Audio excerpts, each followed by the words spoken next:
Every EV driver encountered this scenario. This charger doesn't work. What if I tell you can help the community improve the charging network and get something out of it? N-Charge. Share your experiences and impressions at the charging station via N-Charge. Give direct feedback, receive kilometers and stars, collect kilometers and exchange them for charging credits. Use the link in the description and get 20 kilometers for free.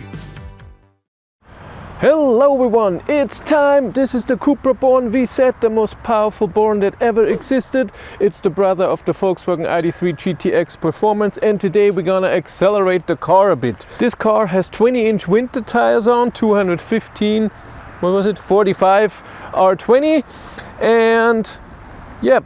It's warmed up. I also preheated the battery, but not to 100% because I noticed that with Hank, my ID.7, when you preheat the battery too much, then acceleration and accelerate too much, the motor gets warm and you don't get full power. So I'm gonna go here on a straight little road and then we're gonna try accelerating the car a bit.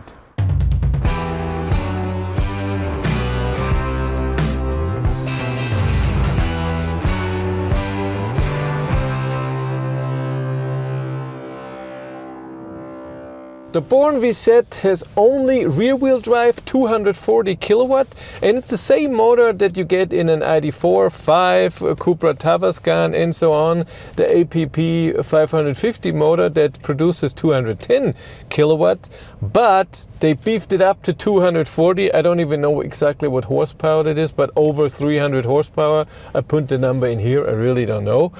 And only rear-wheel drive. It's not all-wheel drive like GTX or the Tavascan VZ, which is all-wheel drive and 250 kilowatt.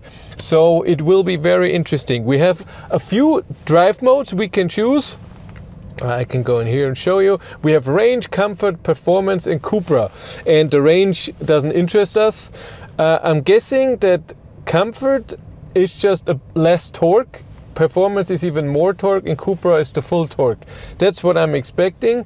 Amazing is that you can switch the drive modes on the steering wheel on the left. When you go here through, it just goes through all the drive modes, and when you press the right one, you get into Cupra. Press again, you're back in comfort, which is so awesome. I don't know if the winter tires have an effect when it comes to acceleration, so if it's too much grip or not enough grip because it's a softer rubber. We'll see. I measure all of this with Draggy, put this outside here of the car, and then with GPS it measured 0 to 100 kilometers an hour, and it also measures the height elevation change. So if it's too much of an elevation change, Draggy will tell me that there isn't a real number, you were going downhill. The advantage of it still being rear-wheel drive is that you still have the amazing turning circle. I think 10.6 meters or even 10.3. Amazing.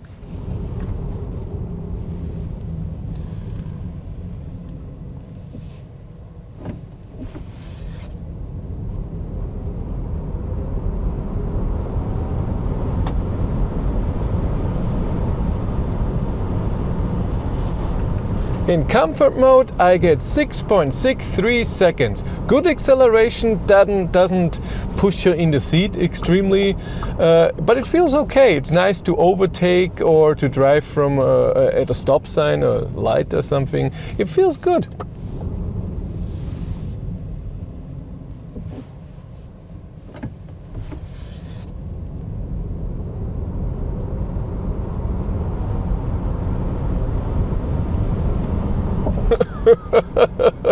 Performance 6.73 seconds slower. All right, maybe it's for overtaking. Yeah, because I feel when I floor it here, maybe it's that. Maybe this is for overtaking, not for 0 to 100. It is. In performance, it's a tiny bit more acceleration when you floor it, a bit more torque, but not a lot. It's not a big difference. Let's try Cupra. And go.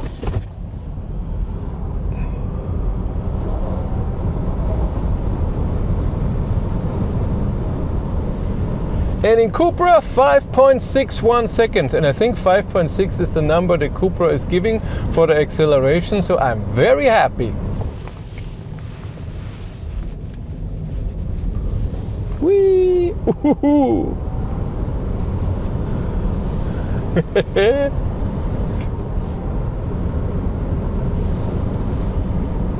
Yeah, even at 80 to 100, you notice the acceleration big time. It's a big difference. But slower than an ID4 GTX or a Cupra Tavascan VZ, so the all-wheel drive cars with 250 kilowatt.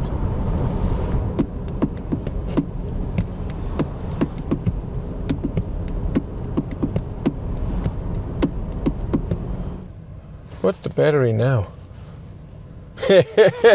Battery temperature now went up to 87. It just already goes down because I'm just parked here and have the battery heating off. But I think it accelerates pretty good. It feels good. I'm gonna now do a second video that you have to watch after this. Try to drive a bit faster on a curvy road than go on the highway and drive the famous 200 kilometers an hour. And I know for many other car brands, also electric car brands, 200 kilometers an hour. So, but the ID3 GTX Performance and this are the only, I don't even know if the ID7 GTX can drive 200, but I don't think so, are the only MEB platform cars that can drive 200 kilometers an hour on the highway, and I'm very excited to test it out. But it feels good to drive this car. Acceleration is great. The difference from the normal GTX 210 kilowatt to this, it's not gigantic. I think I have to put in what number I got with the ID3 GTX, but it had summer tires on, 0 to 100 kilometers an hour. And I put in what Volkswagen says or between the GTX and GTX Performance. So you see the difference there for the 30 kilowatt that it has more. But that was fun. If you want to follow me on Instagram, BatteryLife1, and if you want to support the channel, there's a Patreon link in the description below. And here on YouTube, there's also channel membership. And if you want to know what's happening behind the scenes, I have a third YouTube channel, Behind the Battery. But that's it for me. Thank you very much for watching. Have a great day and take care. Bye.